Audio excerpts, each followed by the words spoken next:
and welcome to another episode of the Call to Adventure podcast with me, George Beasley, and my partner in crime co-host, Becca Heaps.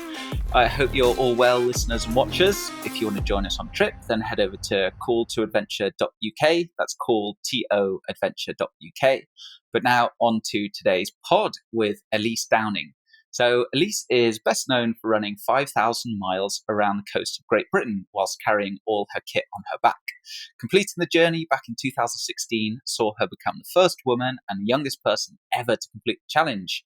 She later wrote a book called Coastier, all about the experience, which I'm looking forward to digging into. Elise is a North Face UK ambassador, public speaker, and prolific cake lover. So this is going to be a goodie. But before we dig in, Becca, it's been a little while. How are things? I'm good, thank you so much. And how are you? Things all right at your end? All good up my end, thank you. So lots of people on Tent Share are renting out their tents.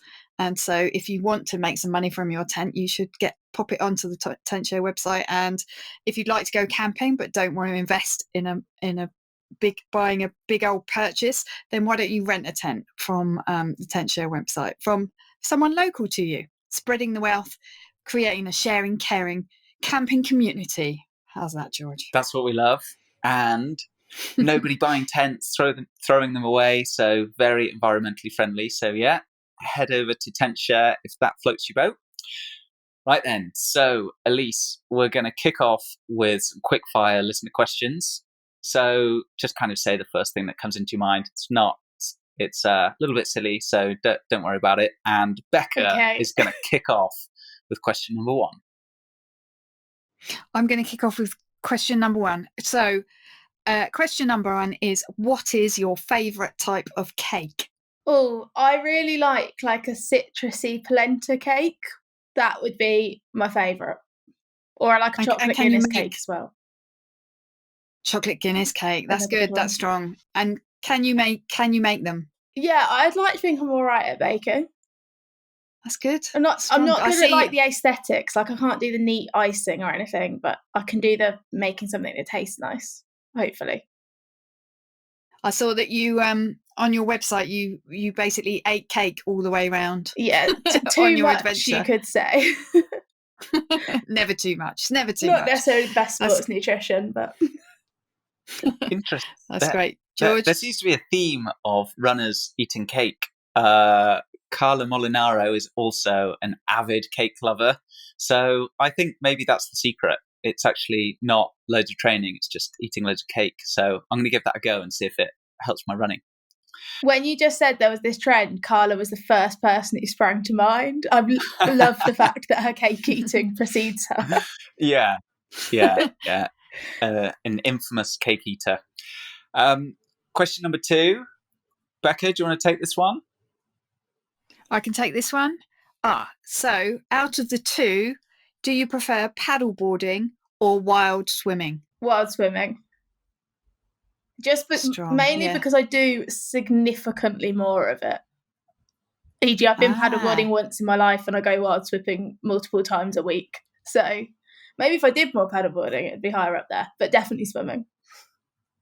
And do you river swim or sea swim? Mostly river, just because I live near the river, but I prefer the sea. So if I'm near the sea, I'll get in, but there's a river 15-minute cycle from my house. That's my normal spot. Nice. Awesome. Sounds lovely. Are you in Bristol now? Am I right in thinking? Yeah, exactly. I'm in Bristol. So there's a spot on the Avon, about a 15-minute cycle away. That's our normal go-to spot. Although a whole boiled egg floated past us the other day. So it's something so disturbing about that. That's really weird. It's worse than it should be. Just a boiled egg. Yeah, it was kind of just a bit creepy. Yeah. That's horrible. I actually saw on the news today an amazing spot in Hackney for where they do loads of outdoor swimming, and it just looked awesome, like really close to London, and just loads of great outdoor swimming. People can do it like year round, and so I'm going to have to give that a go. So if you're in London, want to try some wild swimming, check out something that's going on in Hackney. Okay. Just walk around Hackney looking for swimmers. Yeah. Ask which way the water is when you get there, and you'll find it. Keep an eye out for George in his swimming trunks. Yeah. Looking lost. With my flippers on, my goggles, getting off the tube. Hats, goggles. Yeah. Towel under his arm. Okay, question 3. Tent or camper van? Oh, I would have always said 10. So I'm not very good at quick firing these quick fires. I would have said 10 just because I actually can't drive. But then a few weeks ago, my friend and I went camping and everybody else had a van and we were just really inferior to them. So maybe van, but more realistically tent. Good. That's a good answer. But also, if you're in a van, you can't sleep under your 5 million star canopy, can you? Well, exactly. And like there's less places you can like drive a van to than you can walk a tent to. Like you can't run with a van on your back. So Exactly. I'm just speaking up for the tent people here, and unfortunately Ed from Camp 2 can't be here, otherwise he would be extolling the virtues of camper van driving, wouldn't he? I think it probably depends on the weather for me. If it's like chucking it down with rain, then I'm going to vote van. If it's nice weather, then I'll vote tent. Wow, I don't know though. What about the rain on the canvas? Yeah, but getting in Sorry, and I'm out. not trying to change your mind, but like the getting in and out and everything being soggy. no, that never happens. I'm sorry, I'm really not selling camping here. It's always lovely weather and it's fun. Yes, thank you. The weather's good now, so we're going to say camping. And knowing how good British weather is, I'm sure it's going to stay like this for a long, long time. So, yeah. but if I was going tonight, I'd camp. Yeah. Yeah, definitely. Be lovely tonight. I'm going this weekend. Can't wait. Nice. Oh yeah. Where are you off to? Norfolk. Good old Norfolk. Norfolk Digital. Nice. Sounds good. Top tip for top beach for Norfolk? I'd probably go sea pooling. Sea pooling. Yeah, it's massive. There's an absolutely beautiful campsite there called Walnut Tree Farm.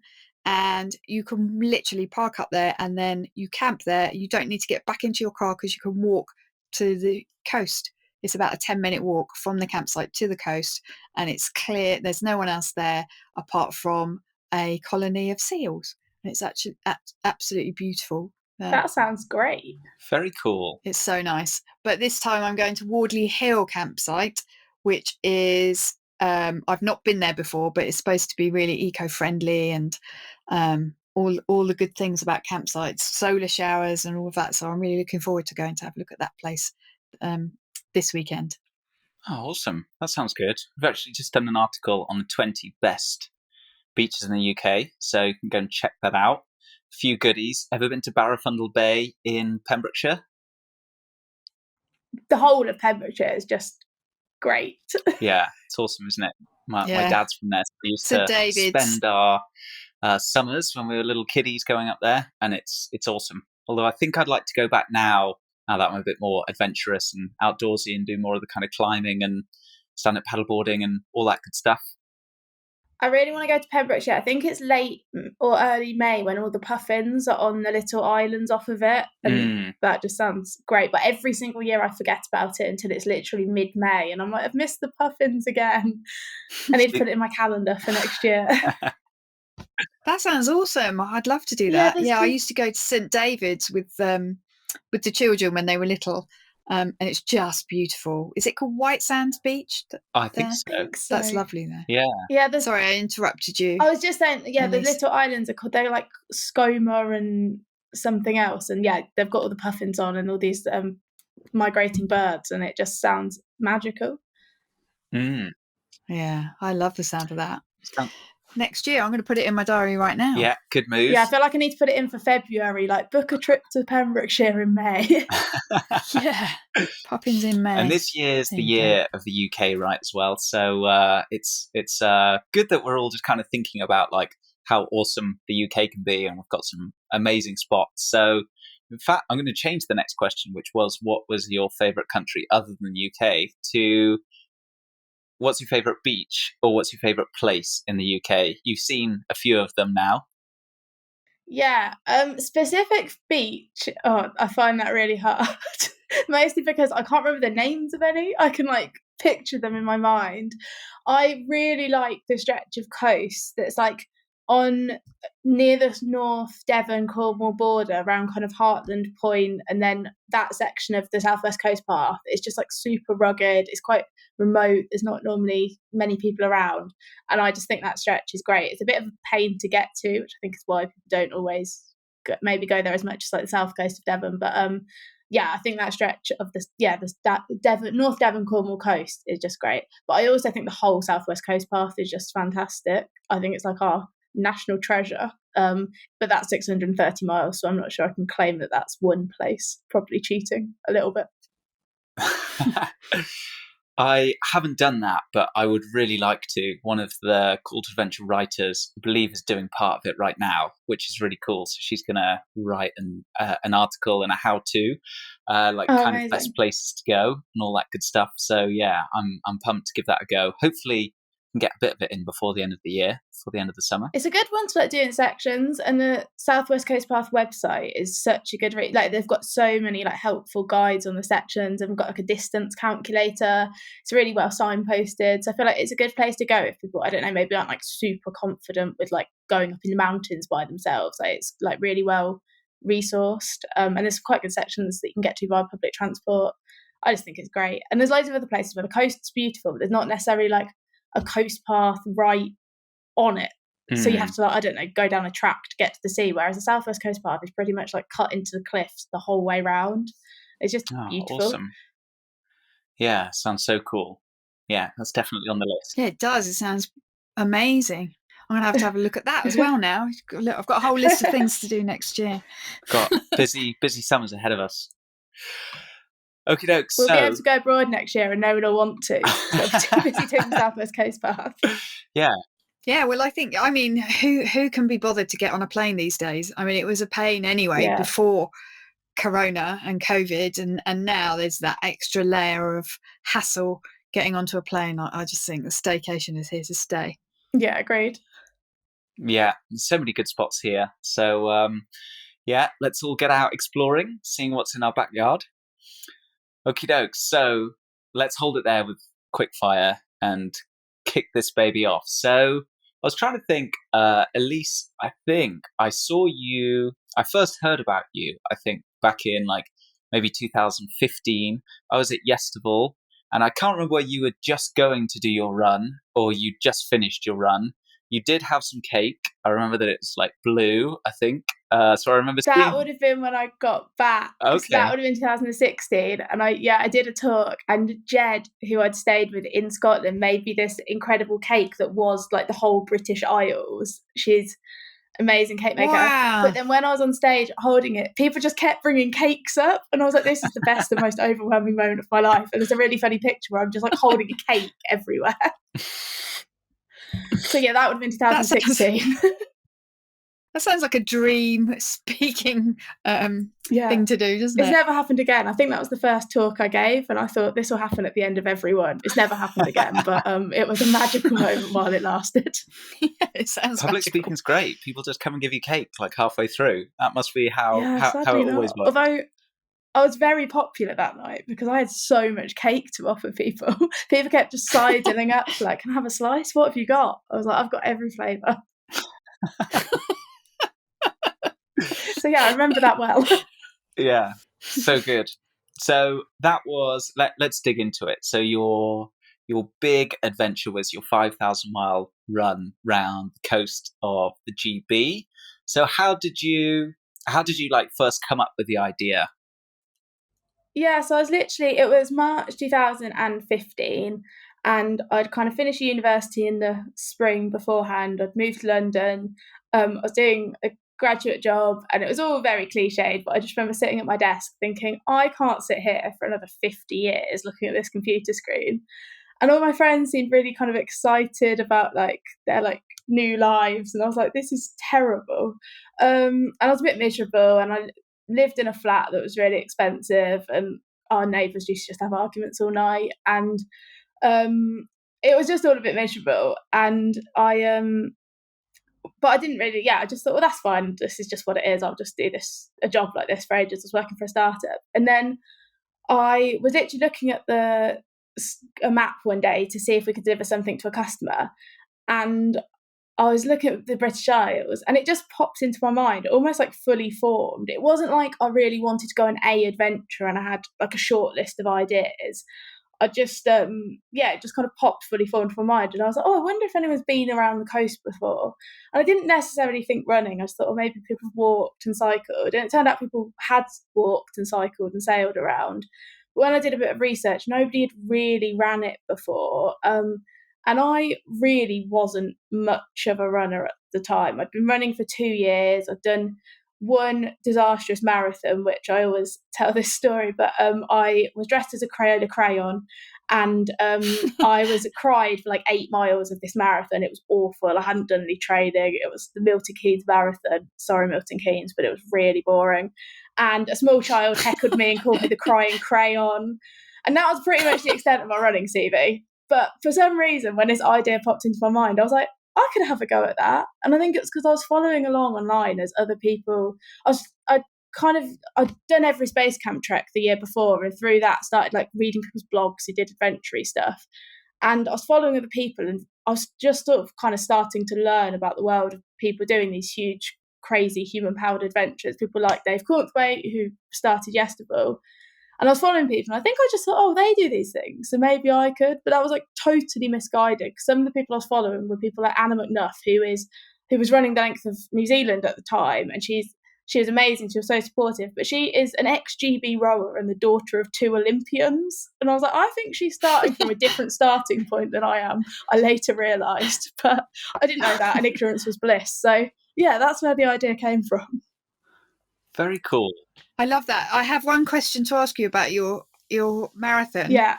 What colour was the crayon? Purple. Purple. Yeah. Oh. I've still got the costume somewhere. And actually, the fastest women's marathon for an item of stationery, there isn't a specific crayon one, isn't that fast. Like, I think I could do it when races are back properly. I think I'm going to try and get the Guinness World Record for an item of stationery, because I feel like it would just nicely come full circle. Yeah, you got to turn that crying crayon around, haven't you? Yeah. It seems pretty. I can't remember what the time was, but it seemed pretty doable. So, that's my next mission. Excellent. I look forward to watching that unfold. We're going to be following with bated breath. I want to see the training sessions in the purple Crayola crayon. Just like quick off the blocks, chucking bananas in. I had a little hat that was quite cute. But like, a little hat that was So that was how my running career started. I made my dad do that. It was also his first marathon, and he was dressed as a fairy. So we were quite the gang. When you say there's not one specifically for stationery, right? What kind of who's the fastest now? Stapler? Ruler? I don't know, actually. I found sellotape. Yeah, I don't know. I will research that and get back to you. Yeah, we'll have to have a look. I really want to pick a world record like that that's doable. Just something fun that's like a bit weird, but something that you could actually do. Because some of them are really rapid. These world records. I guess it just depends who's done them before. But my brother's trying to get the fastest postman at the moment because he is a postman. But you have to carry like a satchel full of post with that, so it's actually quite difficult. I wonder. That's amazing. Some friends of mine got into the Guinness Book of World Records for the smallest disco ever, and it was called the Minuscule of Sound. It's been at Glastonbury. It's been in Japan. It's basically like 4 tiles on the floor, 4 flashing tiles on the floor, and then a DJ up high, and you can fit about 6 people in there or something like that. The Minuscule of Sound is a great title for that. Isn't it? And it was back in the 90s, right? That's so good. I wonder, we're going to have to hatch a plan, and we all have to set a Guinness World Record by this time next year. Because I was watching, there's a climber who I like called Magnus Mitbu, and he breaks all of these world records like every week, but he's just a kind of freakish athlete, and so they'll do like the world's longest hang off 2 bars, or like the 2 hands, or like 1 hand, or like a front lever. And I was like, yeah, this looks pretty good. And the world's longest hang was like 5 minutes or something. I was like, that doesn't sound like that long. And then I tried it, and like 1 minute and 2 seconds, I was like, 5 minutes is a long time, really long time. So I think we should hatch a plan and then revert back in a year. Yeah, Deal. I think that's a good idea. I'm already thinking how many people can fit in a bell tent. I did how many people you could fit in one of those tent teepee, the teepee tent things. Yeah. We with Yesterville camp out, actually, we did we broke some sort of record for how many people you could get in one of those. It was hot in the middle, is all I can say. It was a horrendous experience. Oh wow! But so there's quite a competition out there already. Yeah, I feel like I'm going to go for that. Yeah. All right, we're on. Deal. I'll dust my crayon costume off. Yeah. How many crayons can you fit in a teepee tent? That's what I want to know.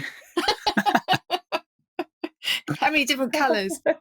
So, Elise, you mentioned that you hadn't really done like that was kind of your running experience, your Crayola escapade. But did you do any actual training for this for the run after that?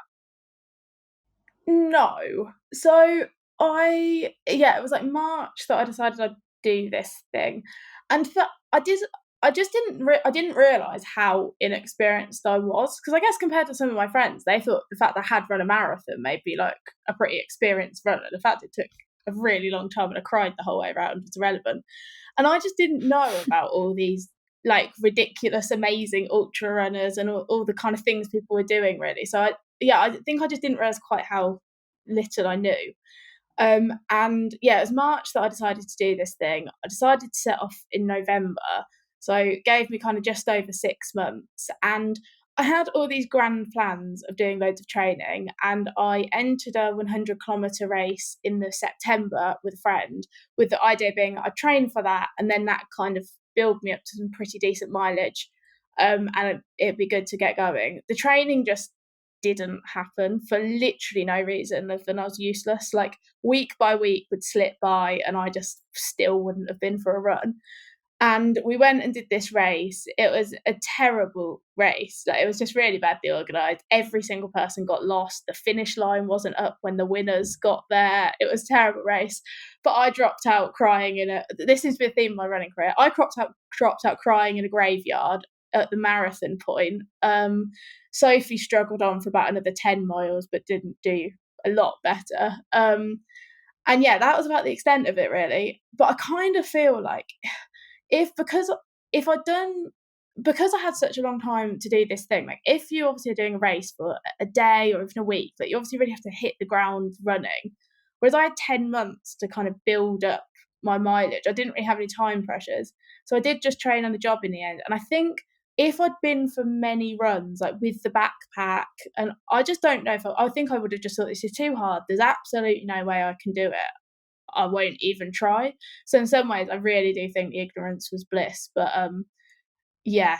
did not do much training. But then my mileage at the beginning was pretty low, so I really was kind of building up. It's not like I started doing 30 miles a day. A lot of the time at the beginning, I was doing kind of 10 miles, sometimes a bit less. The short answer to that is no. And there's all my excuses for it as well.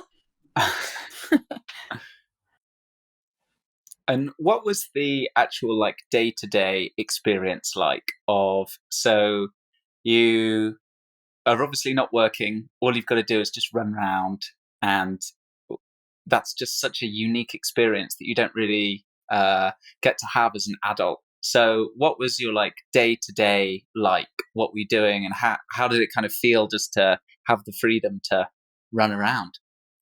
Yeah, so I think it definitely kind of changed a bit over the course of the whole thing, because I started in November, and like I said, a lot of days I wasn't doing crazy distances by any means at that point, simply because I couldn't. And you actually end up, the main thing I learned about doing adventure like that is there's a lot of time to kill. Like, there was a lot of quite boring bits. Like my mum always jokes that she just got so many phone calls from me when I was trying to like kill time in various places in bad weather. And I took to like pacing the aisles of supermarkets because it was indoors and you could spend a lot of time in there without anyone thinking you were up to anything.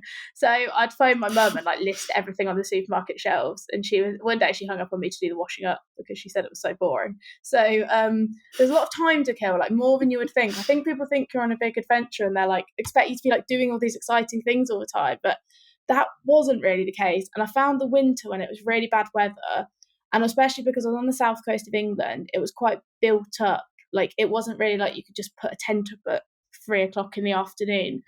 Quite difficult. And then when it got kind of several months in and I kind of made it up to the Scottish Highlands, and it's a lot more geared up for being on an adventure, and by that point I was doing kind of 20-30 miles most days. I was really filling the days with actually running.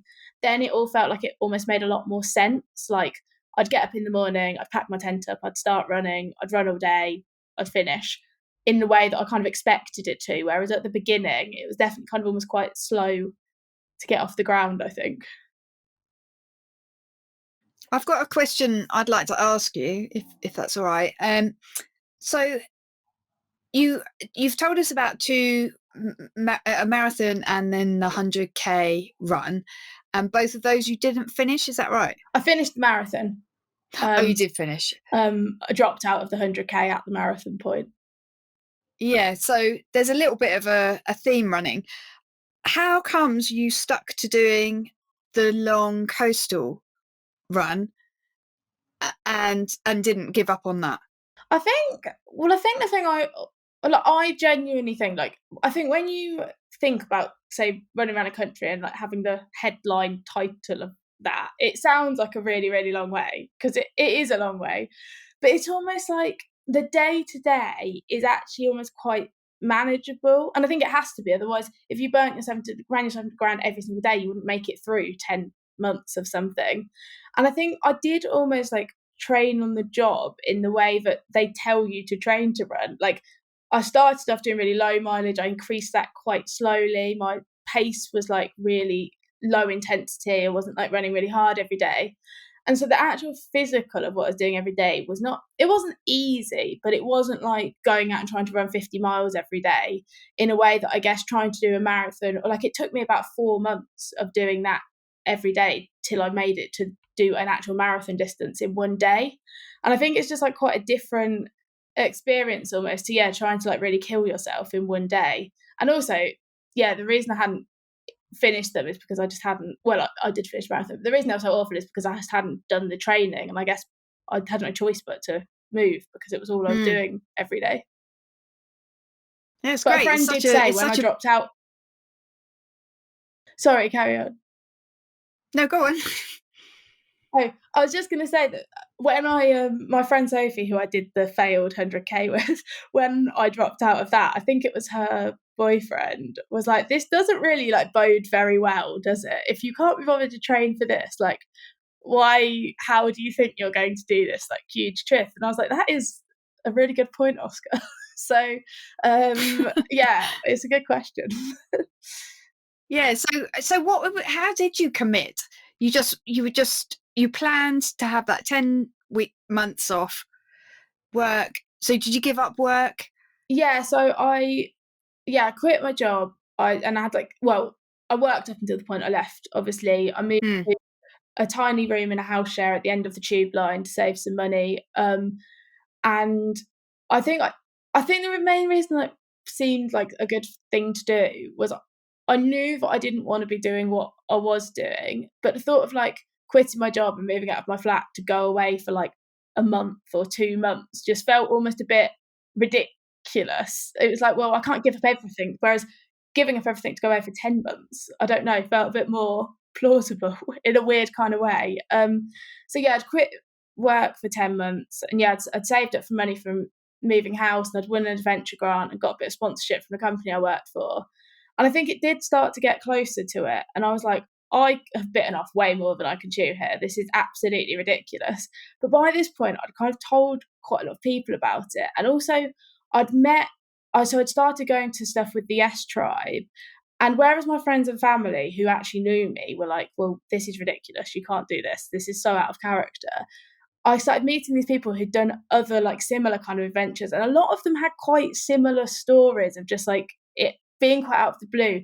So when I told them I was going to do this thing, I kind of expect them to sort of almost heckle me and be like, you can't do this. But they were like, no, this is amazing. And they were so encouraging. Like Dave Cornthwaite lent me his tent. Anna McNuff sat down with me and like made all these spreadsheets with me. And that kind of encouragement, I was like, well, I'm going to have to at least give it a go now. And then when I was actually doing the thing, I mean, there were so many moments I wanted to quit every single day, but I just tried to think about it as like one more day. I was like, I can go for one more run. And I think you just have to not think about the whole 10 months. But a lot of the reason I didn't quit is just because I think I would have thought it was quite embarrassing. I was like, I've announced I'm going to go do this thing. I have to at least give it a go. Yeah, peer pressure. Literally. Basically because of peer pressure. I knew I never would have lived it down if I'd quit. So. I love it. I think that's great as well. And I think also when you find new people who don't know you, you can be that person that you want to be, or that you haven't been pigeonholed into because of the way that, you know, other people know you and have known you growing up and known you going to school and all of that. So it allows you to become almost another layer of yourself, isn't it? On top of what you already were. So that's great, isn't it? I like that you went and met new people and they were like, yeah, of course you can do it. Why wouldn't you? Yeah, I really agree. I think it's quite good. You can almost like try something else on for size and nobody knows that it's out of character. So obviously I wasn't lying to them about what a good runner I was. I think I was pretty honest with them about my lack of running experience, but they were like, that's all right, you can go and have a go. And I think in the same way that I now would think the same, I'm like, you don't need to be the best on the start line. Like there was I listened to a podcast a while ago and she somebody said the line, they were talking about something pretty different, but that you don't need to be like, when you're setting out something, you don't need to be good enough to do the whole 10 years of it. You just need to be able to do the first day. And I think that's so true. Like I couldn't run 5,000 miles the day I set off. I could run the 17 to Dartford and then like so on and so on. But yeah, I think meeting those other people who were really supportive was like really fundamental to it. Yeah, great. That's so interesting. I love that. Yeah, it makes a massive difference, doesn't it? Like having that peer group around you and getting that new chance to embrace a new side of you. So big shout out to Dave, Anna, and all the crew. They're awesome. They're really, really cool. It's a great place. I think London is just this incredible breeding ground for people who want to go and do weird adventures. Like you get there and then you kind of think like, yes, I've got a good job. Move to the capital, things are going to be awesome. And then you get there and realize that it's possibly for a lot of people, not what they expected. That certainly happened with me and a lot of people that I know who did the same thing and ended up finding out about Yes Tribe or another group or whoever. And then you can find that there's like a completely different side of life. You can make it adventurous. Even you don't have to quit your job. But you can do, and you realize that there's like these people who are doing these weird and wonderful and wacky things that make life exciting again. It makes things feel adventurous, and it really like puts a new kind of lens on your life, and you realize, I could go and do this.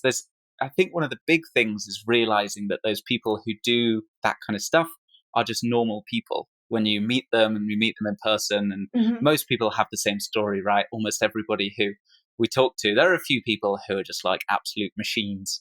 But most of the time they're just like normal people like us. And then they have an idea and then they tell everyone, so they don't want to back out. And then a few people say like, yeah, you can do it. And then you do it. And then you realize like, oh yeah, this is very doable, just breaking it down.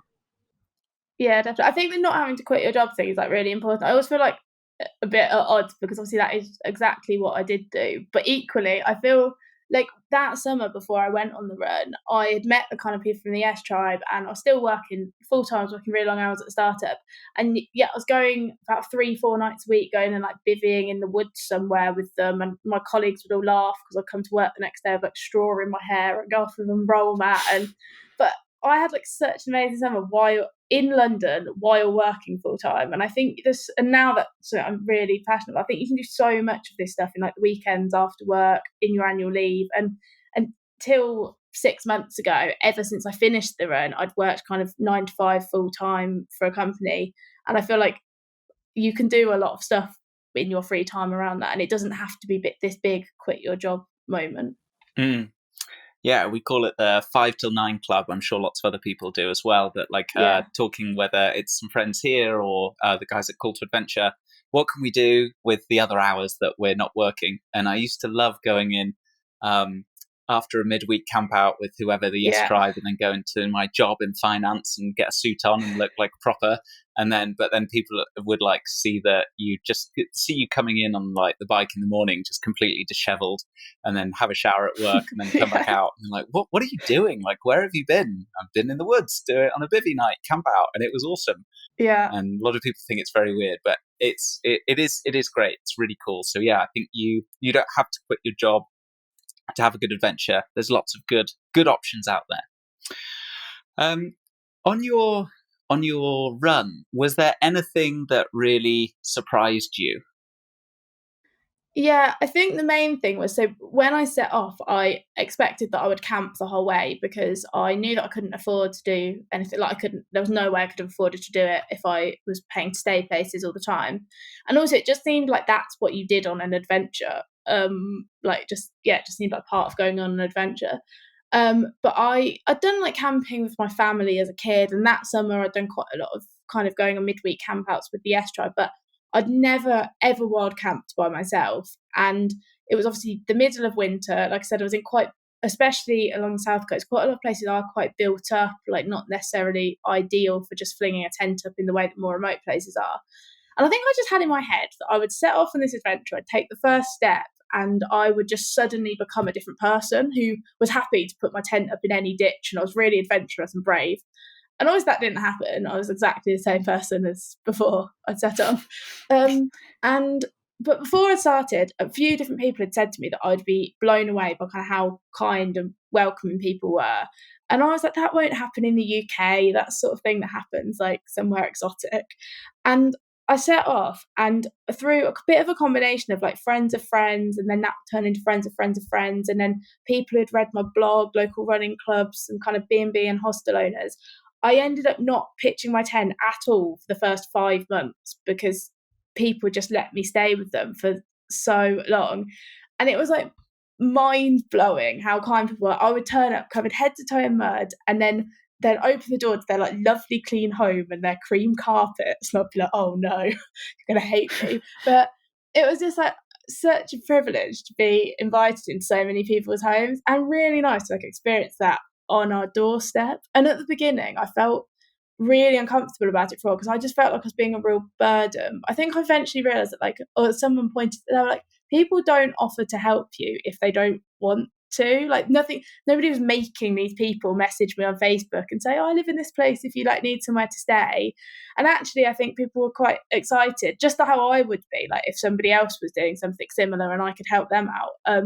But yeah, that was definitely the most surprising thing, and it was the thing that made the trip. And if it hadn't been for all those people, I don't know if I would have made it to the end. But I just don't know if I would have done it, because the winter would have just been so miserable. So yeah, it definitely like just the kindness of all these strangers really, and they just made it. Like they'd run with me, I'd hang out, like read people's bedtime stories, go to their children, go to choirs, and I was like, I can't believe that you're just letting me into your house. That's incredible, actually. 5 months. Yeah, that is really incredible. 5 months. So but is that a different place every night? Yeah, so what would generally happen? It was really organic. Like I'd get an email or a message. I started making these kind of daily video diaries and posted them on my Facebook page. And mostly thanks to my brother spamming every running forum going with them. Like they started to get a few followers, and then it just became almost this like web of people, because obviously not everyone's up for having a complete stranger to stay, but sometimes I'd stay with someone and then they'd get the map out and be like I've got a friend here and here, and then I guess they were kind of vouching for the fact that I was, pretty harmless. And yeah, generally like people would just message, they'd be like, I'm here, and then as I got a bit closer I'd be like, message them back and be like, any chance you're still around? Or in the winter when everything was really quiet, like a lot of kind of people who own B&Bs and hostels like gave me, when they just had loads of empty rooms, let me stay. And it was just like, yeah, it was incredible. And then a few people, like a few families that I like just think so fondly of, who let me stay for kind of 3 nights and then I'd have a rest day. And it was mind-blowing how nice people were. That is really heartwarming, and actually I'm very surprised about that as well, especially along the UK. We all think we're quite what's the word, cold, reserved. Is it sort of, reserved, that's the word, quite reserved people, but that's actually telling us the absolute opposite. And a big part of I talk about this quite a lot in the book, and it was almost like there was a point in June where it was when the whole Brexit campaign was going on. There was a lot of stuff in the news just of like people not being very nice to each other and like all these different sides and like people kind of fighting. And then I was just staying with all these people and I was like, that's not what people are like. And I don't know, it was a bit strange, but like people were just incredible. And I think some people were like I said, people who'd done adventures themselves, or people who went to local running clubs and were just really excited about the running side. And then other people, it'd be like their daughter had shared my page and then been like, Mum, can this person stay? They live who live by the sea, and they weren't really into the running. They clearly found what I was doing a bit weird, but they still gave me dinner and let me wash my shoes. And it was really heartwarming. Yeah, it's an amazing experience. I almost feel like I wish that everybody could experience what it's like to have the joy of have other people be so kind and so helpful, and to know that they don't want anything in return. Like everybody would just it's such a powerful experience, and it completely changes the way you relate to life and others as well. Like you look at people in a different way, because you realize in the whole like lens that you look through life, you realize like 99% of people are just really nice, really friendly, and but because of what we see in the news and like these stories that get propagated around whatever it is now, like the racism in football or Brexit, that's the kind of stuff that we hear. We don't hear like mum of 2 hosts runner for 3 nights with rest day with dirty shoes on cream carpet. Like you never hear about that kind of stuff, but that's what's happening most of the time. So it's so powerful. Yeah, and what I always thought was, something I kind of thought a lot was, I would stay with people and they were all very different people, and we'd sit around and chat over dinner, and like people would have completely different views on almost everything, some of which I agreed with, lots of which I didn't, but they were like fundamentally like such nice, welcoming, like warm people. And I just couldn't help think, you would really say you wouldn't like the person I stayed with last night because they've got a completely different view on this, but actually I think if you sat down and had dinner with them, you'd realise that they're just another nice person. And I think, everyone was quite similar, like very different, but similar in that way. That was really nice. I think it's getting used to that idea that people don't want anything in return. I think that's why I felt really guilty at first, because I was like, I'm just kind of taking from people. But I think, people don't offer to do things for the most part to get something back, I don't think. Not when they're offering a muddy runner to stay anyway. Yeah. Well, you're also sharing an adventure. You're bringing adventure to them. In a way, that's what they're getting. I guess. So it's like that thing we were talking about before. You've got your 9-to-5 job, and you feel life's a bit dull. But if a runner who's doing an amazing things come in to stay in your house one night, well, that's something. That's bringing some adventure and some interest to your life, isn't it? So you were bringing them something. That's a really nice way to look at it. I'll try and remember that next time I feel too guilty. And I just used to find it mad. Like I started making these videos. It was me waffling onto the camera, and then people were just so supportive and lovely about how much they enjoyed watching them. And I was like, you're actually enjoying watching this? I guess I'll make another one then. Did you get any trolls? Well, I got one troll on the internet who told me that I was ruining a good view when I put a picture up somewhere. Rude. Yeah, but he was pretty much my only online troll. I did get a few weird, obviously I didn't just stay with like anyone who messaged without any kind of and I did get a few creepy messages that I just ignored. Like a man who said I could stay, but he only had one bed, but it was fine because we could share. I was like, I think I won't accept that offer. Tempting. But they were like so few and far between. Like 99% of people were just really nice. I think I had such a positive experience of social media through that as well, in a way that I know, I guess the whole point of social media at some level is to kind of connect people. And I think I saw those connections become really tangible, because I would connect through these people online and then they would become real people a few nights later.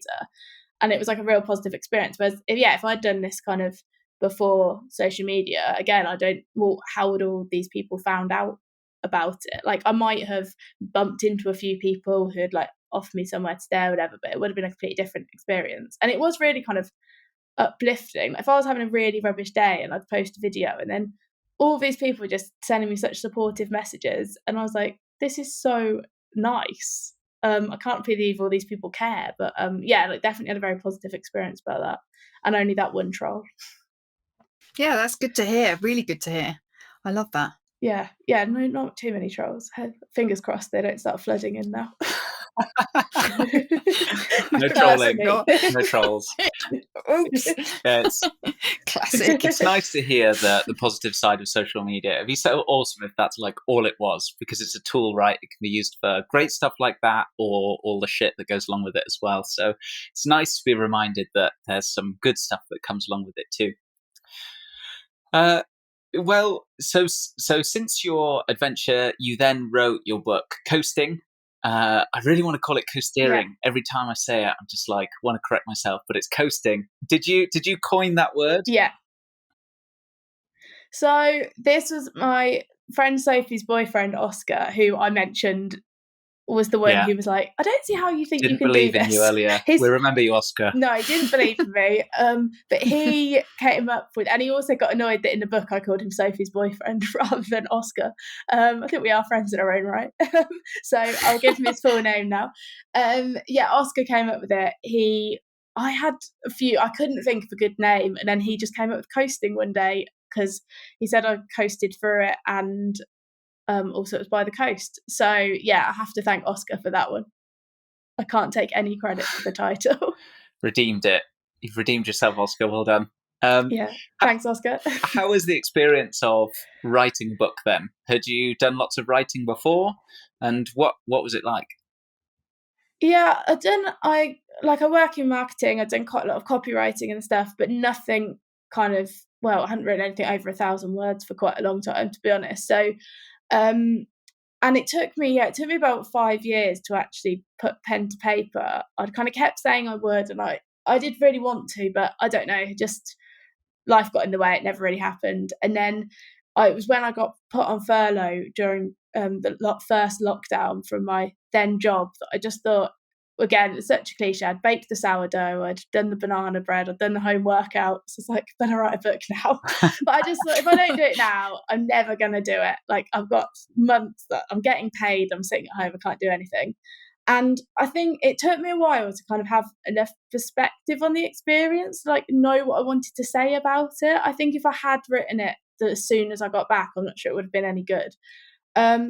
And it was really nice to go back and like revisit all those good memories we've just talked about. And then there were also some bits where I was in a not great relationship the year before I left, which kind of played a bit of a part in kind of my mindset at the beginning of it, and some of the kind of less happy parts of the whole adventure, I guess. And I didn't think I could really tell the story without talking about that to some extent. And I think that's probably why it took me a while to like want to. But then it was really weird going back to and like talking about that, and also just all the other, like any of the bad bits, which obviously over the course of the year there were. And I feel like I just don't think about those things anymore. Like I look back on the whole experience, I'm like, oh, it's this great time with all these strangers. And I think the hardest thing about writing a book was like putting myself back in that mindset of those things that kind of really mattered to me at the time, so that I could write about them, because I don't really think about them anymore. But it was mostly, really nice just to kind of go back. I've watched all those videos back to kind of jog my memory on it. And it's been, I'm really glad that I did it eventually. What advice would you give to somebody else who wants to write a book about their adventure then? Maybe you mentioned like taking time to get some perspective is one way, but any other advice?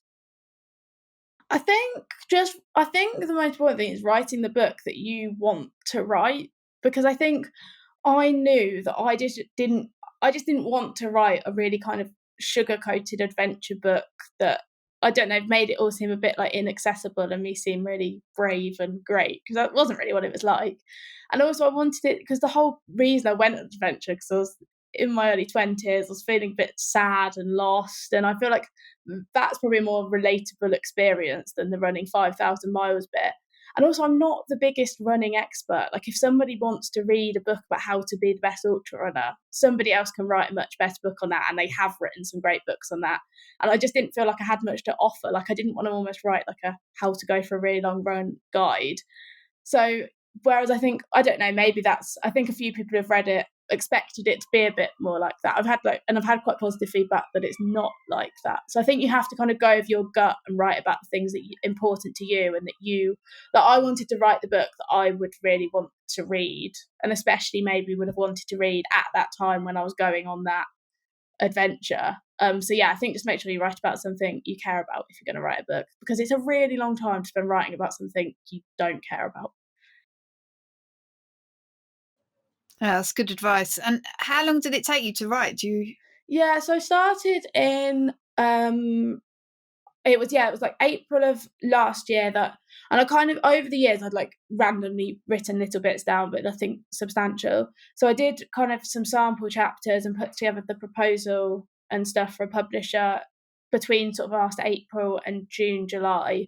Got offered the book deal in July, and then from July until November, I was writing the first draft, and then November until March, early April, we were kind of doing the edits and changing things.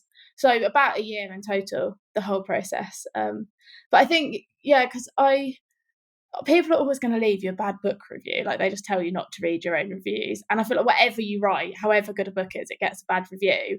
And I think there were some bits that I wasn't sure whether to put in, and other bits that I've left out. And I think I just thought, if somebody says something not nice about something I think I'm really glad I put in, I won't mind. Whereas if I think, oh, I'm not sure about that bit, and somebody leaves a bad review, I'll be like, oh yeah, I'm not sure about that either. So I think that was just trying to be honest in it. But yeah, it took about a year basically. It spanned lockdowns 1, 2 and 3. Such a good time to write a book. If I was furloughed, that would be, I mean, I don't know what I'd write about, but it seems like, I feel like that should have been such a good broadcast message at lockdown 1. Just like, if you've ever wanted to write a book, do it now, because you're getting paid, you've got all this time. It was, I think a lot of people, people found it different, right? Some people found it really tough, and I completely get that. So they weren't in the kind of headspace to do it.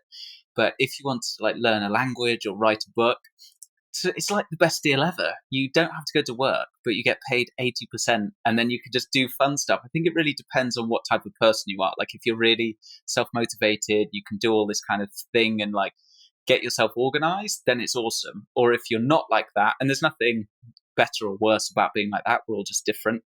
Because for some people, it was really shit. Some of my mates who were on furlough, who were laborers, they were just like, this is all awful. There's nothing to do. Yeah. But I think if you were kind of like organized and could seize the time, it just sounds like such a great time to write a book. Yeah, and I think my excuse for not having done it sooner was that I was like, I just don't have time, and everything else is going on. And I think technically I did have time. Like, I guess I could have sat down for an hour before or after work every day and put pen to paper, and eventually I would have had a book. But I think for me, it was more like having the like head space to do it in a way, but I just didn't. And then when I literally couldn't do anything else, I was like, I haven't got any excuses left. And I think I knew I'd be annoyed if I didn't give it a go. And at that point, I didn't have a clue that anyone would be interested in publishing it or anything. But I was like, I'll always be annoyed at myself if I don't have a go. And this is my last excuse. Like, you've literally been given several months off work, being paid. Like, I've got no excuses left. So I think I just knew I wouldn't really forgive myself if I didn't take the opportunity. So I spent half the day in the morning. I generally like write a bit in the morning and then go do home workouts with my mum in the afternoon, because I was at home for a bit. So nice. So last question on this. If somebody's, because a lot of people are going down the self-publish route now, what advice would you give to people who want to get something published? Do you think it's worth putting in the time to get the book deal, or do you think self-publishing is often a good route? And if they are going to go for the publisher route, what would you recommend they do? Yeah, I think I didn't self-publish, and actually, to be honest, now I know how much goes into the whole book process. I have so much respect for anyone who manages to self-publish, because yeah, there's just a lot to it, and I think it's like really impressive that people manage to do all of that, kind of manage that project themselves, basically. But I kind of had a bit of an easy route, I guess, in terms of when I was actually running around the coast,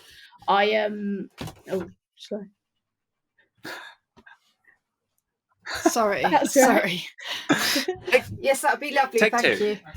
It's asking me what dinner I want. Fortunately, we're not live. Sorry. Sorry.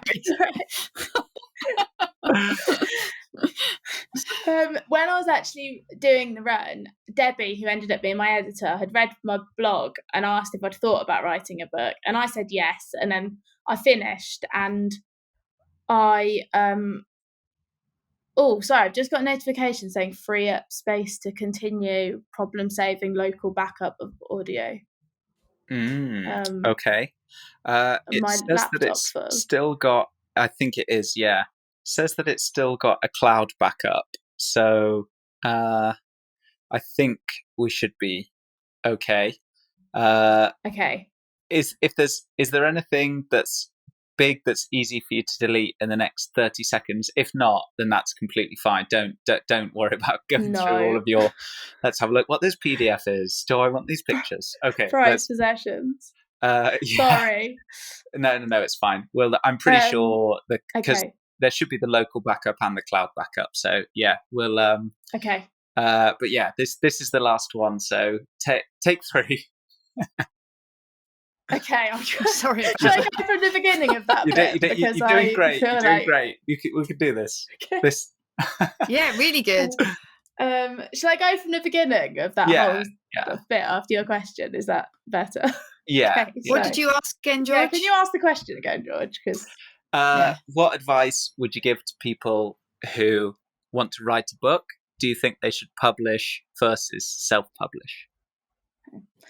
So I didn't really research much going down the self-published route, and now I know everything that goes into writing a book. I've got so much respect for people who do self-publish, just because I didn't realise how much there was to it, basically. But I guess I was kind of lucky. When I was actually doing the run, Debbie from Summersdale, who I ended up publishing with, she emailed me and said she read my blog and she liked it and had a thought about writing a book. And I'd always wanted to write books. It was the best email I'd ever got. And then when I finished actually running, we met up for coffee once, and I kept emailing her and say, yeah, I'm writing something, and I wasn't writing anything. And then 5 years passed, and I sent her this really sheepish email on a thread from 2017, like, hey Debbie, just wondering if you'd like still be interested. I've kind of finally started writing something. And she said they'd be interested in still receiving something. So I sent over my proposal and they offered me a deal, and I didn't go down the route of trying to find an agent or anything like that. So I can't speak to what that process was like, but I did write kind of a full book proposal. And I would say that for somebody wanting to get properly published, having obviously a really good book is one thing, but it is at the end of the day a business, and publishers are looking for books that they think they can sell. So I think working on kind of the business side of the proposal, and there's loads of useful information online as to how to do this, is kind of really good to get their intention. And it would be things like I put a section on my own audience, why I thought this would sell at the moment. I put in that kind of we're in the middle of a lockdown, nobody can go anywhere. I think a book about UK travel would be quite timely. And I think focusing on that side rather than just what the book is probably quite useful.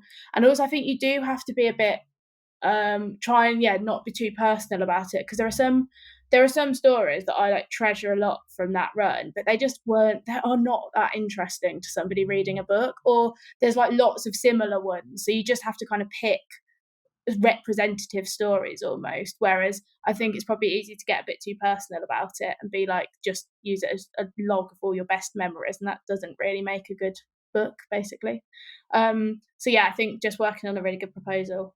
And if you want to self-publish, I think most really good self-published books, people hire actually pay editors to edit it. And now I've been through that process. I think I would have thought, I could go for my own book and get rid of my own typos, but that she transformed it into something that people would actually want to read. And I think it's just really because your story so much, whereas she would, Debbie, my editor, would read it and be like, we need a bit more on this because it doesn't quite explain it, and this seems a bit confusing or whatever. So But that's it, really. I feel like not that useful. No, I think really useful. I think a lot of people will get a lot from that going down. I think having that support sounds like it's really, really worthwhile. Okay, awesome. Well, Elise, thanks so much for coming on, taking the time. If people are keen to dig into coasting, then I believe it's on sale at Amazon. And I also saw that it was on sale at Waterstones, 5-star reviews on Waterstones. None of those fake Amazon reviews, so it must be good. Thanks for the shout out, George. So people should go and check that out if they want to read the book. But if people want to just find out a little bit more about you and your story, Elise, where's the best place for them to go? Yeah, so I'm on all the social medias. I post most on Instagram, where I'm Elise C. Downing, or on Facebook because Elise Downing. And I do have a website with a very dormant blog on it, but you can read all the posts from the coast there. That's just elisedowning.com, but I don't really update it anymore. But Instagram's probably the best place to find me. Or like Joy says, the book's available in all good bookshops. I've always wanted to say that, so exciting. Does it feel great being an author? It just feels so surreal. I think, to be honest, that's the main thing that personally, from my experience, is exciting about having an actual publisher, because if you're self-published, it's really, from what I can tell, almost impossible to get your book in Waterstones or wherever. You have to rely on online sales and stuff. And it was just so exciting going into Waterstones, and my mum was really exciting, and it just all feels very surreal. Yeah, it's definitely a thing.